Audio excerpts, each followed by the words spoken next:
ഹലോടെ മക്കളെ, ഹായ്, എല്ലാവർക്കും നമസ്കാരം. എല്ലാവരെയും ഞാൻ എൻ്റെ മറ്റൊരു വീഡിയോയിലേക്ക് സ്വാഗതം ചെയ്യുകയാണ്. മക്കളെ, നമ്മുടെ ഇന്നത്തെ ഒരു വീഡിയോയിൽ നമ്മൾ അടിപൊളി ഒരു വീഡിയോ ഇടാൻ വന്നിട്ടുള്ളത് നമ്മുടെ ബേസിക് സയൻസിലെ നമ്മുടെ അടിസ്ഥാന ശാസ്ത്രത്തിൽ നിന്നും USS എക്സാമിന് നിരന്തരമായിട്ട് ചോദിച്ചുകൊണ്ടിരിക്കുന്ന നമ്മുടെ ചാപ്റ്റർ നമ്പർ 3 ഏതാണ്?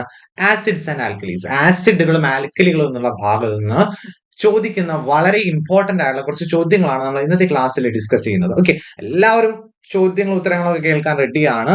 എല്ലാവരും അടിപൊളിയായിട്ട് USS എക്സാമിന് വേണ്ടിയിട്ട് പഠിച്ചുകൊണ്ടിരിക്കുന്നുണ്ട്. ഓക്കെ, അപ്പൊ നിങ്ങൾ എന്ത് ചെയ്യുക, ഈ വീഡിയോ ഒന്ന് ലൈക്ക് ചെയ്ത് വെക്കുക, നിങ്ങൾ മാക്സിമം കൂട്ടാലേക്ക് എന്ത് ചെയ്യുക, ഷെയർ ചെയ്ത് കൊടുക്കുക. സോ നമ്മൾ നേരെ വീഡിയോയിലോട്ട് പോവാണ്. ആദ്യത്തെ ചോദ്യം എന്താണ്? Yes, unit number 3 acids and alkalis. ആസിഡുകളും ആൽക്കലികളും എന്നുള്ള ചാപ്റ്റർ ആണ് നമ്മൾ നോക്കുന്നത്. നമുക്ക് പ്രധാനമായിട്ടും ഏതൊക്കെ ഭാഗത്തു നിന്ന് ചോദ്യങ്ങൾ വരുന്നുള്ളത് നിങ്ങൾ ഈ ഒരു ഭാഗം നോക്കിയാൽ കൃത്യമായിട്ട് മനസ്സിലാവും. നോക്കാം ആദ്യത്തെ ചോദ്യം. ഇത് വളരെ ഇമ്പോർട്ടന്റ് ഒരു ചോദ്യം കേട്ടോ. വളരെ ഇമ്പോർട്ടന്റ് എന്നാൽ ആപ്പിളിൽ നിന്നുള്ള മാത്രമല്ല, ബാക്കിയുള്ളതിൽ അല്ലെ നാച്ചുറൽ ആസിഡുകൾ ഉണ്ട്, ഓർഗാനിക് ആസിഡ്സ്. ആപ്പിളിൽ അടങ്ങിയിട്ടുള്ള ആസിഡ് ഏതാണ്? ആപ്പിളിൽ അടങ്ങിയിട്ടുള്ള ആസിഡ് ഏത് എന്നാണ് ചോദിച്ചിട്ടുള്ളത്. അപ്പൊ നോക്കാം, 4 തരം ആസിഡുകൾ നൽകിയിട്ടുണ്ട്. 4 തരം ആസിഡുകൾ ഏതൊക്കെയാണ്? ഒന്ന് lactic acid, tartaric acid, malic acid and citric acid. ഏതാ മക്കളെ നമ്മുടെ ആപ്പിളിൽ അടങ്ങിയിട്ടുള്ള ആസിഡ്? ഉത്തരം മാലിക് ആസിഡ്. കൃത്യമായിട്ട് ഓർത്ത് വെക്കുക, malic acid. Okay okay okay okay okay ഇതാണ് മാലിക് ആസിഡ്. സെറ്റ് അല്ലേടാ? സെറ്റ് അല്ലേ? അടുത്ത ചോദ്യം എന്താണ്? യെസ്, ഇവിടെ വിവിധ തരം മണ്ണുകളുടെ pH മൂല്യം തന്നിരിക്കുന്നു. താഴെ എന്ത് ചെയ്തിട്ടുണ്ട്? വിവിധ തരം മണ്ണുകളുടെ pH മൂല്യം നൽകിയിട്ടുണ്ട്. ഇവയിൽ ഏതിലാണ് കുമ്മായം ചേർക്കേണ്ടത്? നോക്കി, 4 ഭാഗങ്ങൾ നൽകിയിട്ടുണ്ട്. 7, 8, 4, 9. അപ്പൊ നോക്ക, കുമ്മായം എന്തിനാ ചേർക്കുന്നത്? കുമ്മായം എന്തിനാ ചേർക്കുന്നത്? യെസ്, അസിഡിക് ആയതിനെ ആൽക്കലൈൻ ആക്കി മാറ്റാനാണ്. അസിഡിക് ആയതിനെ ആൽക്കലൈൻ ആക്കി മാറ്റാൻ കുമ്മായം ചേർക്കുന്നത് എന്തിനാണ്? അസിഡിക് എന്താക്കണം? യെസ്, ആൽക്കലൈൻ ആക്കി മാറ്റണം. ആൽക്കലൈൻ ആക്കി മാറ്റണം. അതിനു വേണ്ടിയിട്ടാണ് ആസിഡിക് ആൽക്കലൈൻ ആക്കി മാറ്റണം. അപ്പൊ അവിടെ നോക്കുക, ഇവിടെ താഴെ 4 ആളുകളല്ലേ തന്നിട്ടുള്ളത്. ഓക്കെ, 4 ആളുകൾ തന്നിട്ടുണ്ട്. ഇതിൽ ഏതാണ് അസിഡിക്? അപ്പൊ അതിനു വേണ്ടിയിട്ട് നമുക്ക് എന്ത് ചെയ്യണം? നമുക്ക് pH എന്താ അറിയണം അല്ലെ? pH 7 അല്ലെ? ഇങ്ങോട്ട് എന്താണ്? കൂടുകയാണ്, ഇങ്ങോട്ട് എന്താണ്? കുറയുകയാണ് അല്ലെ? 0, 14 എന്നുള്ള രീതിയിൽ നൽകിയിട്ടുണ്ട്. 0, 14. ഓക്കെ ഓക്കെ മക്കളെ, യെസ്, 7 എന്താണ്? 7 ന്യൂട്രൽ ആണ്. 7 എന്താണ്? ന്യൂട്രൽ ആണ്. ഇപ്പൊ ഉത്തരം കിട്ടിയിട്ടുണ്ട്. ഇത് ഉത്തരം പെട്ടെന്ന് കമന്റ് ബോക്സിൽ ഉത്തരം ഒന്ന് എഴുതിക്കേ. യെസ് എന്താണ്? യെസ്, രണ്ടാമത്തെ ചോദ്യത്തിന്റെ ഉത്തരം കേട്ടോ. pH മൂല്യം തന്നിട്ടുള്ളതിൽ ഏതിലാണ് കുമ്മായം ചേർക്കേണ്ടത്? അപ്പൊ ഓർത്ത് നോക്കുക, 7 എന്താണ്? ന്യൂട്രൽ ആണ്. 7 എന്താണ്? ന്യൂട്രൽ ആണ് അല്ലെ? 7ൽ കൂടുക എന്ന് പറഞ്ഞാൽ എന്താണ്? അതേപോലെ 7ൽ കുറയുക എന്ന് പറഞ്ഞാൽ എന്താണ്? 7 കൂടുക എന്ന് പറഞ്ഞാൽ എന്താണ്? ഇത് ആൽക്കലൈൻ ആയിട്ട് മാറുന്നു. ആൽക്കലൈൻ ആയിട്ട് മാറുന്നു. ആൽക്കലൈൻ ആയിട്ട് മാറുന്നു. ഓക്കെ, അതേപോലെ എന്താണ്? ഇങ്ങോട്ട് എന്താ? ഇങ്ങോട്ട് അസിഡിക് ആയിട്ട് മാറുന്നു. അസിഡിക് ആയിട്ട് മാറുന്നു. ഓക്കെ, അപ്പൊ ഇനി ഉത്തരം കിട്ടി. എന്താണ് ഉത്തരം? യെസ്, 7ൽ താഴെ ഉള്ളത് ഏതാണ്? 4 ആണല്ലോ 7ൽ താഴെ ഉള്ളത്. അപ്പൊ ഉത്തരം എന്താണ്? 4 തന്നെയാണ്. ഇത്രേ ഉള്ളൂ. ഇതിനാണോ ഇപ്പൊ ഇത്ര പ്രയാസം? സിമ്പിൾ ആയിട്ട് നമ്മൾ എന്ത് ചെയ്യുക? അടിപൊളിയായിട്ട് പഠിച്ചു. ഇനി അടുത്ത ചോദ്യം. അല്പം മഞ്ഞൾപ്പൊടി വിനാഗിരിയിൽ ചേർക്കുമ്പോൾ എന്ത് നിറവ്യത്യാസമാണ് ഉണ്ടാകുന്നത്? ഓക്കെ, എന്താണ്? മഞ്ഞൾപ്പൊടി വിനാഗിരിയിൽ ചേർക്കുന്ന സമയത്ത് എന്ത് നിറവ്യത്യാസമാണ് ഉണ്ടാകുന്നത്? നോക്കാം. യെസ് യെസ് യെസ്, നോക്കാം. ചുവപ്പ് നിറമാകുന്നു, നീല നിറമാകുന്നു, വയലറ്റ് നിറമാകുന്നു, നിറവ്യത്യാസമില്ല. എന്താണ്? ഇപ്പൊ നമുക്കറിയാം, ഒരു ആസിഡിലേക്ക് എന്താണ് നമ്മൾ ബേസ് ഒഴിക്കുകയാണെങ്കിൽ എന്താണ്, അല്ലെങ്കിൽ ആൽക്കലിൻ ഒഴിക്കുകയാണെന്ന വ്യത്യാസം നമുക്കറിയാം. അല്ലെങ്കിൽ ഇപ്പൊ ഫോർ എക്സാമ്പിൾ ഇത് ഒരു മഞ്ഞൾപ്പൊടി അല്ലെ, നമ്മുടെ മഞ്ഞൾപ്പൊടി കൃത്യമായിട്ട് ഒരു ഇൻഡിക്കേറ്റർ ആയിട്ട് യൂസ് ചെയ്യുന്നു. നമ്മൾ ബ്ലൂ ലിറ്റ്മസ് ചേർക്കുകയാണെങ്കിൽ, അല്ലെ green litmus, red litmus, green അല്ല റെഡ് ലിറ്റ്മസ് ചേർക്കുകയാണെങ്കിൽ ഉള്ള നിറ വ്യത്യാസം നിങ്ങൾക്ക് അറിയാം അല്ലെ? റെഡ് അല്ലെ, റെഡ് ബ്ലൂ ആകുകയാണെങ്കിൽ, അല്ലെങ്കിൽ എന്താണ്, യെസ്, ബ്ലൂ റെഡ് ആവുകയാണെങ്കിൽ, ഓക്കെ, ഈ ഒരു നിറ വ്യത്യാസമാണ് നമുക്ക് നോക്കേണ്ടത്. ഓക്കെ, അപ്പോ നമ്മുടെ ഒക്കെ ലിറ്റ്മസ് പേപ്പർ വെച്ചിട്ടുള്ള എക്സ്പെരിമെന്റ് കാര്യങ്ങളൊക്കെ ചെയ്തിട്ടുണ്ടാവും. നോക്കാം. ചുവപ്പ് നിറമാകുന്നു, നീല നിറമാകുന്നു, വയലറ്റ് നിറമാകുന്നു, നിറവ്യത്യാസമില്ല. എന്താ ഉത്തരം? യെസ്, ഇതിന് നിറവ്യത്യാസം ഉണ്ടായിരിക്കില്ല. വിനാഗിരിയിൽ ചേർക്കുകയാണെങ്കിൽ നിറവ്യത്യാസം ഉണ്ടായിരിക്കില്ല. ഇപ്പൊ ഫോർ എക്സാമ്പിൾ നമ്മള് ഒരു റെഡ് ലിറ്റ്മസ് അല്ലെ, റെഡ് ലിറ്റ്മസ് എന്ത് ചെയ്യാണ്? നമ്മൾ കാണുന്നുണ്ട് അല്ലെ? ഇവിടെ എഴുതാം അല്ലെ? എന്താ റെഡ് ലിറ്റ്മസ് നമ്മൾ എന്ത് ചെയ്യുന്നു? യെസ്, ആൽക്കലിയിൽ മുക്കുകയാണെങ്കിൽ എന്തായി മാറും? അത് ബ്ലൂ ആയിട്ട് മാറും അല്ലെ? ബ്ലൂ ആയിട്ട് മാറും. മനസ്സിലായോ? ഇനി ബ്ലൂ ലിറ്റ്മസ് നമ്മൾ എന്ത് ചെയ്യാണ്, ആസിഡിൽ വെക്കുകയാണെങ്കിൽ അതെന്തായി മാറും, റെഡ് കളറായിട്ട് മാറും. ഈ നിറവ്യത്യാസം നിങ്ങൾ എന്ത് ചെയ്യുക, കൃത്യമായിട്ട് പഠിച്ചു വെക്കാം. ഓക്കെ, സെറ്റ് അല്ലേ? ഇനി സ്വർണം ലയിക്കുന്ന ലായനി ഏതാണ്? സ്വർണം ലയിക്കുന്ന ലായനി താഴെ പറയുന്നവയിൽ ഏതാണ്? Methyl orange, aqua regia, sulphuric acid, nitric acid. എന്താണ് സ്വർണം ലയിക്കുന്ന ലായനി? അക്വാറിജിയ. ഓക്കെ, പഠിച്ചിട്ടില്ലേ നമ്മള്? കൃത്യമായിട്ട് പഠിച്ചിട്ടില്ലേ? അപ്പൊ ആ ഒരു ഭാഗത്തുള്ള ചോദ്യങ്ങളൊക്കെ ഡിസ്കസ് ചെയ്തിട്ടേ നമ്മൾ പോവുള്ളൂ. ഇനി അടുത്ത ചോദ്യം, ആൽക്കലിയിൽ ഫിനോഫ്തലിന്റെ നിറം എന്താ? പെട്ടെന്ന് കമന്റ് ബോക്സിൽ വന്നേ. എന്താ ആൽക്കലിയിൽ ഫിനോഫ്തലിന്റെ നിറം എന്താണ്? ആൽക്കലിയിൽ ഫിനോഫ്തലിന്റെ നിറം എന്താണ്? നീല, നിറമില്ല, പിങ്ക്, ഓറഞ്ച്. ഓക്കെ, നീല, നിറമില്ല, പിങ്ക്, ഓറഞ്ച് അല്ലെ? നമുക്കറിയാം ഉത്തരം എന്താ? പിങ്ക് അല്ലെ? നമ്മളിപ്പോ ഫോർ എക്സാമ്പിൾ എന്താണ്, ആൽക്കലിയിലോട്ട് എന്താണ് ആൽക്കലിയിലോട്ട് നമ്മൾ എന്ത് ചെയ്യാണ്, ഫിനോഫ്തലിന് ഒഴിച്ചാൽ അത് എന്തായി മാറും? അത് പിങ്ക് നിറമായി മാറും. ഓർത്ത് കേട്ടോ, എന്താണ് പിങ്ക് നിറമായി മാറും. ഉത്തരം പിങ്ക് ആണ്. അത് നിങ്ങൾക്ക് എളുപ്പമുള്ള ചോദ്യമായിരിക്കും അല്ലെ? ഇനി അടുത്ത ചോദ്യം, അലക്കുകാരത്തിന്റെ രാസനാമം എന്താണ്? അലക്കുകാരൻ അല്ലെങ്കിൽ ബേക്കിംഗ് സോഡ എന്നൊക്കെ പറയും നമ്മള്. അലക്കുകാരൻ അല്ലെങ്കിൽ ബേക്കിംഗ് സോഡ എന്നൊക്കെ പറയും. ഈ അലക്കുകാരത്തിന്റെ രാസനാമം എന്ത്? Sodium hydroxide, potassium nitrate, sodium carbonate, sodium chloride അല്ലെ? കുറച്ചൊക്കെ നമുക്ക് അറിയുന്ന ആളുകളാണ്. അപ്പൊ അലക്കുകാരത്തിന്റെ രാസനാമമാണ് എന്ത്? Sodium carbonate. ഓർത്തൊക്കെ എന്താണ്? Sodium carbonate. ഓക്കെ ആണോ? സെറ്റ് ആണോ? സോഡിയം കാർബണേറ്റ് ആണ് അലക്കുകാരത്തിന്റെ രാസനാമം. സെറ്റ് അല്ലേടാ? ഇനി അടുത്ത ചോദ്യം വളരെ ഇമ്പോർട്ടന്റ് രസകരമായ ചോദ്യമാണ്. ഉറുമ്പ് കടിക്കുന്ന സമയത്ത് വേദന ഉണ്ടാകാൻ കാരണമായ പദാർത്ഥം. അതായത് ഉറുമ്പ് കടിക്കുന്ന സമയത്ത് നമ്മളെ ശരീരത്തിലേക്ക് എന്ത് ചെയ്യുന്നു, ഒരു ആസിഡ് കയറുന്നത് മൂലമാണ് എന്ത് ചെയ്യുന്നത്, നമുക്ക് വേദന ഉണ്ടാകുന്നത് അല്ലെങ്കിൽ ഇച്ചിങ് ഉണ്ടാവുന്നത് അല്ലെ? സ്വാഭാവികമായിട്ടും ഉറുമ്പ് കടിക്കുന്നത്. നല്ല രസകരമായ നല്ല ചോദ്യമാണ് കേട്ടോ. ഉറുമ്പ് കടിക്കുമ്പോൾ വേദന ഉണ്ടാകാൻ കാരണമായ പദാർത്ഥം നൈട്രിക് ആസിഡ് ആണോ, ഫോർമിക് ആസിഡ് ആണോ, പൊട്ടാഷ്യം ഹൈഡ്രോക്സൈഡ് ആണോ, അല്ലെങ്കിൽ ടാർട്ടാറിക് ആസിഡ് ആണോ? എന്താണ്? യെസ്, നമ്മുടെ ഉറുമ്പ് കടിക്കുന്ന സമയത്ത് നമ്മുടെ ഉറുമ്പ് എന്ന് പറയുമല്ലേ അല്ലെ? എന്താണ് ഉറുമ്പിന്റെ ശരീരത്തിലുള്ള ഫോർമിക് ആസിഡ് നമ്മുടെ ശരീരത്തിൽ എത്തുന്ന സമയത്താണ് എന്ത് ചെയ്യുന്നത്, നമുക്ക് വേദന അനുഭവപ്പെടാം, കടച്ചിൽ അനുഭവപ്പെടാം, അല്ലെങ്കിൽ എന്താ ചൊറിച്ചിൽ ഇച്ചിങ് ഒക്കെ അനുഭവപ്പെടാം. സെറ്റ് അല്ലേടാ? സെറ്റ് അല്ലേ? ഇനി അടുത്ത ചോദ്യം, ദഹനക്കേട് ഒഴിവാക്കാൻ യൂസ് ചെയ്യുന്ന മരുന്നുകൾ ഏതൊക്കെയാണ്? മരുന്നിന് പറയുന്ന പേരെന്താണ്? ഓക്കെ, എന്താണ്? ആന്റിസെപ്റ്റിക് ആണോ, ആന്റാസിഡ് ആണോ, ആന്റി പൈനാറ്റിക് ആണോ, ആന്റിബയോട്ടിക് ആണോ? 4 ഓപ്ഷനുകൾ ഒക്കെ ആന്റി എന്നിട്ടുണ്ട് അല്ലെ? അപ്പൊ നോക്കാം, ഇവിടെ നമ്മൾ അന്റാസിഡുകളാണ് അല്ലെ? അന്റാസിഡ് മരുന്നാണ് എന്ത് ചെയ്യുന്നത് നമ്മള്. എന്താ കുറെ മരുന്നുകളുണ്ടല്ലോ, റോസ് കളറിലൊക്കെ ഉള്ള മരുന്നുകളുണ്ട്. പേര് കറക്റ്റ് ഇപ്പൊ കിട്ടുന്നില്ല എനിക്ക്. എന്താണ് എന്റെ പേര്? ഒന്ന് കമന്റ് ചെയ്തട്ടോ. എന്താണ് അന്റാസിഡ്?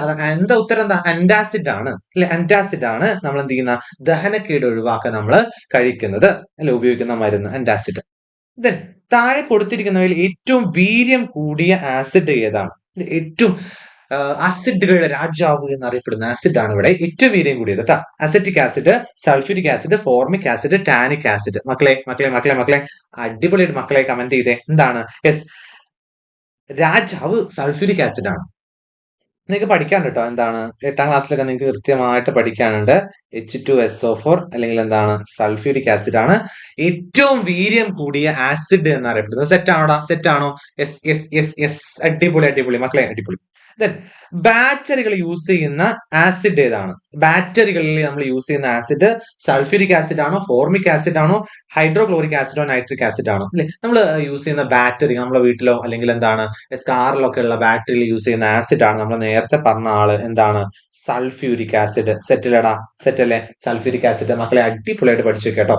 അടുത്ത ചോദ്യം, അമ്ല മഴയ്ക്ക് കാരണമായ പദാർത്ഥം ഏത്? നമ്മളെ മഴ നമ്മൾ കൃത്യമായിട്ട് ടെക്സ്റ്റ് ബുക്കിൽ ചിത്രം കൊടുത്തിട്ടുണ്ട് അല്ലെ? എന്താണ് താജ്മഹലിന്റെ നിറം മങ്ങലിന് കാരണമാണ് അല്ലെ അമ്ല മഴ എന്നൊക്കെ നമ്മൾ പഠിച്ചിട്ടുണ്ട് അല്ലെ? സെറ്റ് അല്ലേ? ഇനി നോക്കാം, അമ്ല മഴയ്ക്ക് കാരണമായ പദാർത്ഥം. അമ്ല മഴ എന്ന് പറഞ്ഞാൽ എന്താ? നേരെ ആസിഡ് എന്ത് ചെയ്യുന്നു, റെയിൻ ആയിട്ട് പെയ്യുന്നു. ഓക്കെ, റെയിൻ ആയിട്ട് മഴയായിട്ട് പെയ്യുന്നു. ഇത് വളരെ ദോഷകരമായിട്ടുള്ള കാര്യം കേട്ടോ, വളരെ ദോഷകരമായിട്ടുള്ള കാര്യമാണ്. Carbon dioxide, sulphur dioxide, nitrogen dioxide, മുകളിൽ പറഞ്ഞവയെല്ലാം എന്താണ്? യെസ്, ഇവിടെ നോക്കാം, കാർബൺ ഡൈ ഓക്സൈഡ് അതിനൊരു കാരണമാണ്, സൾഫർ ഡൈ ഓക്സൈഡ് അതിന് കാരണമാണ്, നൈട്രജൻ ഡൈ ഓക്സൈഡ് അതിന് കാരണമാണ്. അപ്പോ എന്താ ഉത്തരം? മുകളിൽ പറഞ്ഞവയെല്ലാം. എന്താണ്? മുകളിൽ പറഞ്ഞവയെല്ലാം എന്താണ്? അമ്ലമഴയ്ക്ക് കാരണമായ പദാർത്ഥമാണ്. മക്കളെ. ഇനി ജലത്തിന്റെ pH മൂല്യം, നമ്മൾ നേരത്തെ pH സ്കെയിലൊക്കെ വരച്ചിട്ട് അടയാളപ്പെടുത്തിയിരുന്നു അല്ലെ? pH സ്കെയിൽ ഇതാണെങ്കിൽ ഇവിടെ 7 ഉണ്ടാകുന്നു, ഇത് ന്യൂട്രൽ ആണ്. ഓക്കെ, ഇവിടെ എന്താണ് എസ് കൂടി വന്ന് 14 ആകുന്നു, 0 ആകുന്നു. ഇവിടേക്ക് അസിഡിക് ആണ്, ഇവിടേക്ക് ആൽക്കലൈൻ ആണ്. ഓക്കെ, 7 കൂടുന്ന സമയത്ത് ആൽക്കലൈൻ ആണ്. ഓക്കെ, സെറ്റ് അല്ലേടാ, സെറ്റ് അല്ലേ? ഇനി ജലത്തിന്റെ പി എച്ച് എത്രയാണ്? ജലത്തിന്റെ പി എച്ച്, യെസ്, ജലത്തിന്റെ പി എച്ച് നമുക്കറിയാം 7 ആണ് അല്ലെ? 7. നിങ്ങളിപ്പോ 7.1 7.2 എന്നൊക്കെ ഒന്നുണ്ടെങ്കിൽ എന്താണ് കറക്റ്റ് ആയിട്ട് പഠിച്ചേ? ശുദ്ധജലത്തിന്റെ പി എച്ച് 7 ആണ്. അപ്പൊ ജലത്തിന്റെ പി എച്ച് 7ൽ നിന്ന് ഇത്തിരി അങ്ങോട്ട് മാറാം, അല്ലെ? എന്താണ് ഇത്തിരി ഇങ്ങോട്ട് മാറാം. ഓക്കെ, അപ്പൊ ഈ ഒരു ഭാഗത്താണ് എന്ത് ചെയ്യുക? കൃത്യമായിട്ട് ജലം ഉണ്ടാവുക. ഓക്കെ, ജലം ബ്ലൂ കളറിലല്ലേ, ഇത് ആകാശ നീലല്ലേ എന്ന് വിചാരിക്കണ്ട. ഓക്കെ, എന്താണ് ജലത്തിന്റെ പി എച്ച് 7 ആണ്. സെറ്റ് ആണോ? സെറ്റ് ആണോ? ഓക്കേടാ. അടുത്ത ചോദ്യം, ആസിഡുകൾ ലോഹങ്ങളുമായി പ്രവർത്തിക്കുമ്പോൾ സ്വതന്ത്രമാകുന്ന വാതകം ഏതാണ്?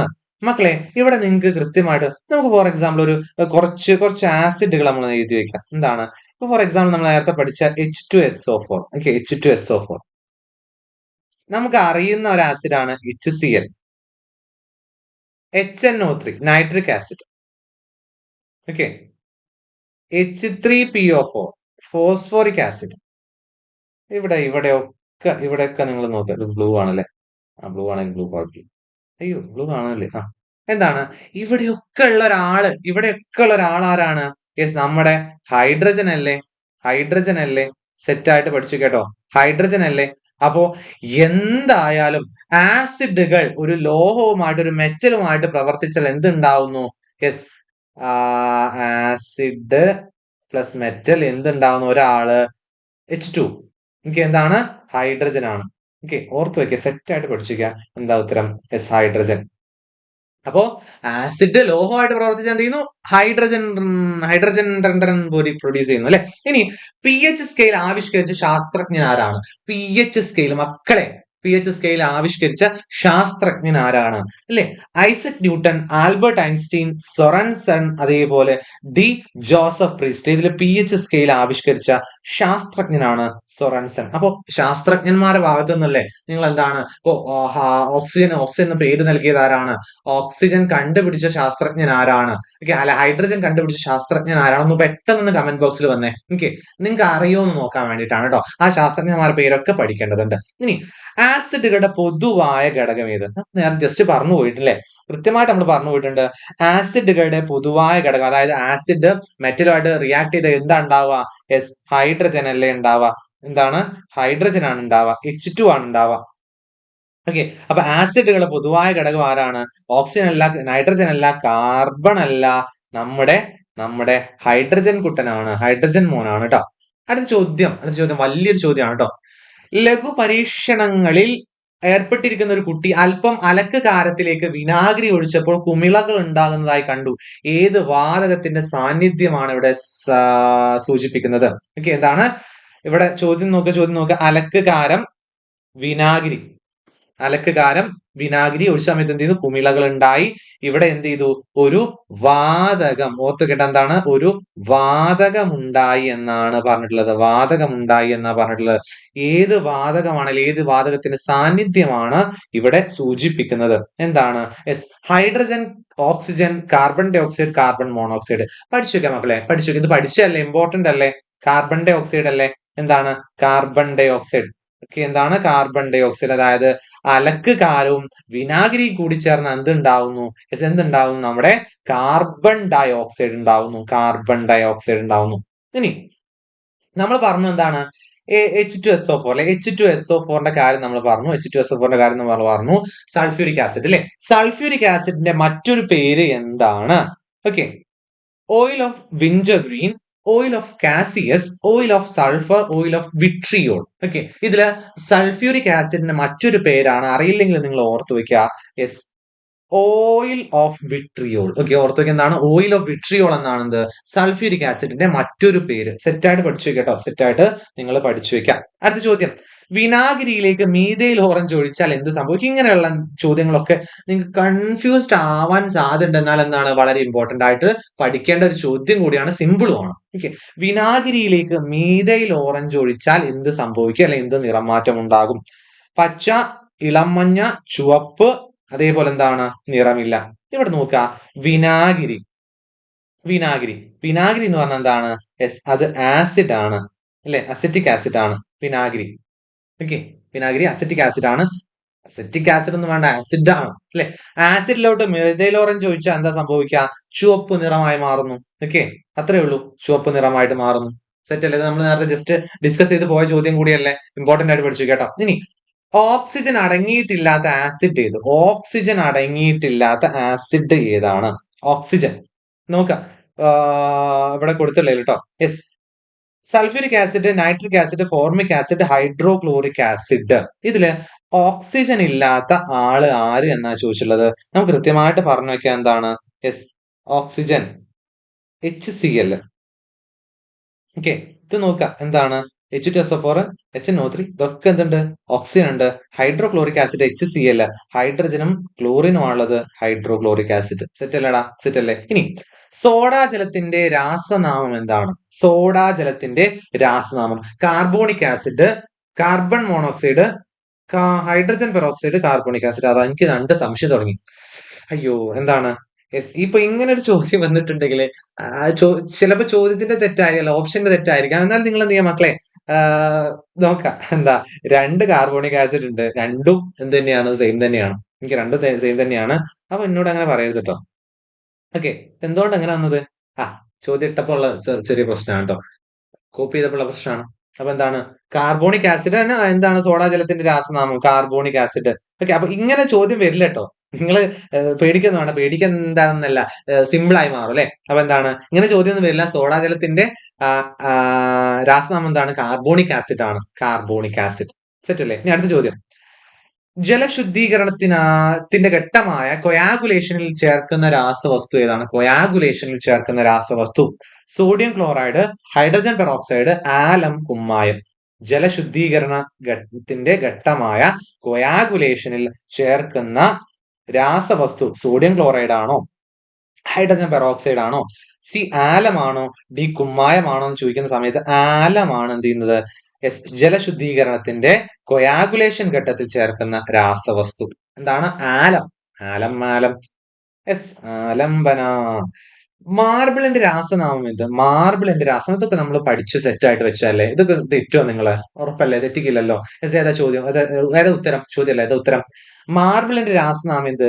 Calcium carbonate, calcium chloride, calcium nitrate, calcium sulphate. ഇതില് മാർബിളിന്റെ രാസനാമം മക്കളെ പെട്ടെന്ന് പറഞ്ഞേ. എസ് എന്താണ്? കാൽഷ്യം കാർബണേറ്റ് അല്ലെ? കാക്കൂത്രി അറിയാം, CaCO3, കാൽഷ്യം കാർബണേറ്റ്. ഓക്കെ, അടുത്ത ചോദ്യം. അഗ്നിശാമനി പ്രവർത്തിക്കുമ്പോൾ സ്വതന്ത്രമാകുന്ന വാതകം. അഗ്നിശാമനി പ്രവർത്തിക്കുന്ന സമയത്ത് സ്വതന്ത്രമാകുന്ന വാതകം ഏത്? Oxygen, carbon dioxide, nitrogen, chlorine. നമുക്കറിയാം കാർബൺ ഡൈ ഓക്സൈഡിനെയാണ് എന്ത് ചെയ്യുന്നത്? നമ്മൾ എന്ത് പറയാറുള്ളത്? കെടുത്താൻ യൂസ് ചെയ്യുന്ന വാതകം എന്ന് പറയാം അല്ലെ? തീ കെടുത്താൻ ഉപയോഗിക്കുന്ന വാതകം എന്താണ്? കാർബൺ ഡൈ ഓക്സൈഡ് ആണ്. അപ്പൊ അഗ്നിശാമനി പ്രവർത്തിക്കുന്ന സമയത്ത് ഓക്സിജൻ ആവോ? ഓക്സിജൻ ആവുന്ന സമയത്ത് ബും ബും ബും കത്തിപ്പോലെ അല്ലെ? Carbon dioxide, nitrogen, chlorine എന്നുള്ള രീതിയിൽ വരികയാണെങ്കിൽ നിങ്ങൾ എന്ത് ചെയ്യുക? നിങ്ങൾ മക്കള് വേറെ കമന്റ് ചെയ്തോളൂ. വേറെ ഉത്തരത്തിലോട്ടൊന്നും പോകണ്ട, ഓപ്ഷനിലോട്ടൊന്നും പോകണ്ട. എന്താണ്? Carbon dioxide. ഇനി മഷി നിർമ്മാണത്തിന് യൂസ് ചെയ്യുന്ന ആസിഡ് ഏതാണ്? മഷി നിർമ്മാണത്തിന് യൂസ് ചെയ്യുന്ന ആസിഡ് സൾഫ്യൂരിക് ആസിഡ് ആണോ, ലാക്ടിക് ആസിഡ് ആണോ, ടാനിക് ആസിഡ് ആണോ, ഓക്സാലിക് ആസിഡ് ആണോ? മഷി നിർമ്മാണത്തിന് യൂസ് ചെയ്യുന്ന ആസിഡ് പഠിച്ചു വെക്കുക, ടാനിക് ആസിഡ്. ടാനിക് ആസിഡ് പഠിച്ചല്ലേ? Tannic acid. സെറ്റ് അല്ലേ? ഇനി അടുത്ത ചോദ്യം. സോപ്പ് നിർമ്മാണത്തിൽ താഴെ പറയുന്ന ഏത് പദാർത്ഥമാണ് ഉപയോഗിക്കുന്നത്? സോപ്പ് നമ്മൾ വീട്ടിലൊക്കെ നിർമ്മിക്കാറുണ്ട് അല്ലെ? ആ സോപ്പ് നിർമ്മിക്കുന്ന സമയത്ത് ഏത് പദാർത്ഥമാണ് നമ്മൾ യൂസ് ചെയ്യുന്നത്? മക്കളെ ഒന്ന് പറയടാ, അടിപൊളിയായിട്ട് പറയാം. കാൽഷ്യം ഹൈഡ്രോക്സൈഡ് ആണോ, സോഡിയം ഹൈഡ്രോക്സൈഡ് ആണോ, മഗ്നീഷ്യം ഹൈഡ്രോക്സൈഡ് ആണോ, അലുമിനിയം ഹൈഡ്രോക്സൈഡ് ആണോ? അപ്പൊ ഹൈഡ്രോക്സൈഡ് ആണ്, മനസ്സിലായല്ലോ? എല്ലാത്തിലും എന്തുണ്ട്? ഹൈഡ്രോക്സൈഡ് ഉണ്ട്. ഇനി സോപ്പ് നിർമ്മാണത്തിന് യൂസ് ചെയ്യുന്നത് സോഡിയം ഹൈഡ്രോക്സൈഡ് ആണ്. ഓക്കെ, NaOH എന്താണ്? സോഡിയം ഹൈഡ്രോക്സൈഡ്, അല്ലെങ്കിൽ നമ്മുടെ NaOH, sodium hydroxide, NaOH. Okay, set അല്ലേ? അടിപൊളി. ഹൈഡ്രോക്സൈഡ് ആണ്. ദഹനക്കേട് മാറുവാനായി നൽകുന്ന അന്റാസിഡുകൾ അടങ്ങിയിട്ടുള്ള ഘടകം എന്താണ്? നമ്മൾ പറഞ്ഞു അന്റാസിഡ് എന്താന്ന് പറഞ്ഞു അല്ലെ?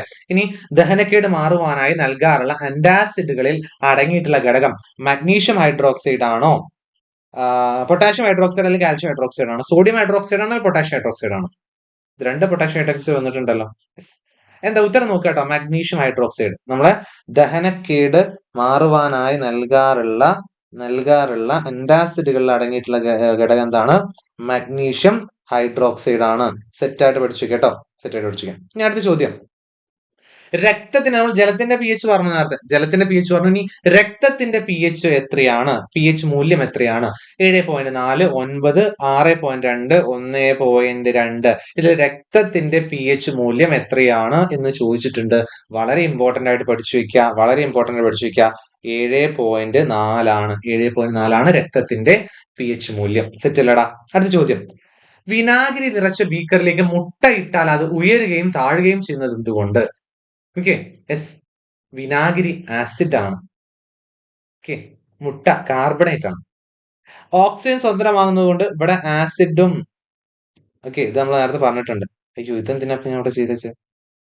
ഓക്കെ, 1.2 വെറുതെ ചെയ്ത ചേട്ടാ. ഓക്സിജൻ സ്വതന്ത്രമാകുന്നതുകൊണ്ട് കാർബൺ ഡൈ ഓക്സൈഡ് സ്വതന്ത്രമാകുന്നതുകൊണ്ട് ഗുരുത്വാകർഷണ ബലം മൂലം. ഇതെന്താ ഫിസിക്സിലോട്ട് പോയാ നമ്മള്? ഇതൊന്നുമല്ല. എന്താണ് 28? എന്താ വിനാഗിരി നിറച്ച ബീക്കറിൽ നമ്മൾ നേരത്തെ പറഞ്ഞു വിനാഗിരിയും അതേപോലെ കാൽഷ്യം കാർബണേറ്റ് ആണോ? ഓക്കെ, എന്താണ് കാർബണേറ്റ് ആണോ? ഓക്കെ, എന്താ ഇവിടെ കൃത്യമായിട്ട് പഠിച്ചു വെക്കുക. കാർബൺ ഡൈ ഓക്സൈഡ് സ്വതന്ത്രമാകുന്നത് കൊണ്ട്. ഓക്കെ, എന്താണ് കാർബൺ ഡൈ ഓക്സൈഡ് സ്വതന്ത്രമാകുന്നത് കൊണ്ടാണ് എന്ത് ചെയ്യുന്നത്? മുട്ടയിട്ടാൽ എന്ത് ചെയ്യുന്നത്? താഴുകയും പൊന്തുകയും ഒക്കെ ചെയ്യുന്നതിന് കാരണം എന്താണ്? അവിടെ കാർബൺ ഡൈ ഓക്സൈഡ് സ്വതന്ത്രമാകുന്നത് കൊണ്ടാണ്. ഇനി ഹൈഡ്രോക്ലോറിക് ആസിഡും സോഡിയം ഹൈഡ്രോക്സൈഡ് തമ്മിലുള്ള പ്രവർത്തിച്ച് സോഡിയം ക്ലോറൈഡും ജലവും ഉണ്ടാകുന്ന പ്രവർത്തനം. ഹൈഡ്രോക്ലോറിക് ആസിഡും സോഡിയം ഹൈഡ്രോക്സൈഡും പ്രവർത്തിച്ച് എന്ത് ചെയ്യുന്നു? സോഡിയം ക്ലോറൈഡും ജലവും ഉണ്ടാകുന്ന പ്രവർത്തനം നിരോക്സീകരണമാണോ, നിർവീരീകരണമാണോ, ഓക്സീകരണമാണോ? ഇവയൊന്നുമല്ല. എന്താണ് അത്? നിർവീരീകരണ പ്രവർത്തനമാണ്. എന്താണ് നിർവീരീകരണ പ്രവർത്തനം? നിർവീരീകരണം അല്ലെങ്കിൽ ന്യൂട്രലൈസേഷൻ പ്രോസസ് എന്ന് പറയും. കിട്ടില്ല, പ്രോസസ് ആണ് ന്യൂട്രലൈസേഷൻ പ്രോസസ്. സെറ്റ് അല്ലേടാ? സെറ്റ് അല്ലേ? ഇനി ജലം ഉൽപ്പാദിപ്പിക്കുന്നതിൽ ലാസ്റ്റ് ചോദ്യം നമ്മൾ അടിപൊളിയായിട്ട് അവസാന ചോദ്യത്തിലോട്ട് കിടക്കാണ്. യെസ്, എന്താണ് ജലം ഉൽപ്പാദിപ്പിക്കുന്നത് എന്ന അർത്ഥം വരുന്ന വാതകം ഏത്? ഓക്കെ, നോക്ക, ഹൈഡ്രജൻ ആണെന്ത്? കൃത്യമായിട്ട് പഠിച്ചു കേട്ടോ. ഹൈഡ്രജൻ എന്ന് പറഞ്ഞാൽ എന്താണ്? യെസ്, അത് ജലം ഉൽപ്പാദിപ്പിക്കുന്നത് എന്നാണ് അർത്ഥം. ഓക്കെ, എന്താണ് ജലം ഉൽപ്പാദിപ്പിക്കുക? എന്താണ് ഓക്കെ, ജലം ഉൽപ്പാദിപ്പിക്കുക എന്നുള്ള അർത്ഥം വരുന്നത് ഹൈഡ്രജൻ ആണ്. സെറ്റായിട്ട് പഠിച്ചു കേട്ടോ. അടിപൊളിയായിട്ട് പഠിച്ചു വെക്കാം മക്കളെ. അടിപൊളിയായിട്ട് പഠിച്ചു വെക്കാം. ഓക്കെ, പഠിച്ചു വെക്കാം. സോ മക്കളെ, ചോദ്യങ്ങളും ഉത്തരങ്ങളൊക്കെ മനസ്സിലായിട്ടുണ്ടല്ലേ? അടിപൊളിയായിട്ട് നിങ്ങൾ പഠിച്ചിട്ടുണ്ട്. ഓക്കെ ആണോ? യെസ്, ഓക്കെ ആണ് അല്ലെ? അപ്പൊ നിങ്ങൾ എന്ത് ചെയ്യുക അറിയോ? ഈ വീഡിയോ പൂർണ്ണമായിട്ട് കണ്ടു. നിങ്ങൾ എന്ത് ചെയ്യുക? കമന്റ് ബോക്സിൽ കമന്റുകൾ കൃത്യമായിട്ട് രേഖപ്പെടുത്തുക. ക്ലാസ് ഇഷ്ടമായെങ്കിൽ നിങ്ങൾ എന്ത് ചെയ്യുക? മാക്സിമം ഷെയർ ചെയ്യുക. ചാനൽ ആദ്യമായിട്ട് കാണുന്നെങ്കിൽ എന്ത് ചെയ്യുക? ചാനൽ സബ്സ്ക്രൈബ് ചെയ്യുക. കൂടുതലായിട്ടുള്ള വീഡിയോകൾ എന്ത് ചെയ്യുന്നുണ്ട്? നമ്മളെ USSന്റെ പ്ലേലിസ്റ്റിൽ കയറിയാൽ, ചാനൽ കയറി പ്ലേലിസ്റ്റ് കയറി എന്ത് ചെയ്യും? USSന്റെ പ്ലേലിസ്റ്റ് കയറി അടിപൊളിയായിട്ടുള്ള എല്ലാ സബ്ജക്റ്റിലുള്ള ചോദ്യങ്ങളും ഉത്തരങ്ങളും ഒക്കെ നിങ്ങൾ ഡിസ്കസ് ചെയ്ത് പോയിട്ടുണ്ട്. വളരെ ഇമ്പോർട്ടന്റ് ഉള്ള വീഡിയോകളാണ്. സോ നമുക്ക് നെക്സ്റ്റ് ക്ലാസ്സിൽ കാണാം. Tata, bye. See you soon in the next video. Bye bye.